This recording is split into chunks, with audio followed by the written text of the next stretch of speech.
جب ہمارے فرشتے حسین شکلوں میں لوط کے پاس آئے تو لوط ان کی آمد پر غمگین ہوئے اور ان کی وجہ سے ان کا سینہ تنگ ہوا، اور انہوں نے کہا یہ دن بڑا سخت ہے، اور ان کے منکر لوگ ان کی طرف بھاگتے ہوئے آئے اور وہ پہلے ہی سے برے کام کرتے تھے۔ لوط نے فرمایا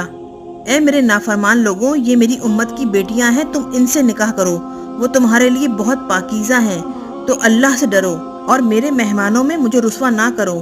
کیا تم میں کوئی بھی نیک سیرت آدمی نہیں ہے؟ وہ بولے بے شک آپ جانتے ہیں کہ آپ کی قوم کی بیٹیوں کے بارے میں ہمارا کوئی دعویٰ نہیں، اور بے شک آپ خوب جانتے ہیں جو ہمارا ارادہ ہے۔ لوط نے فرمایا کاش تمہارے مقابلے کی مجھ میں قوت ہوتی، یا میں پناہ لوں کسی مضبوط جائے پناہ کی طرف۔ فرشتوں نے کہا اے لوط، ہم آپ کے رب کے بھیجے ہوئے ہیں، وہ آپ کی طرف ہرگز نہ پہنچ سکیں گے، تو آپ اپنے گھر والوں کو رات کے ایک حصے میں یہاں سے لے جائیں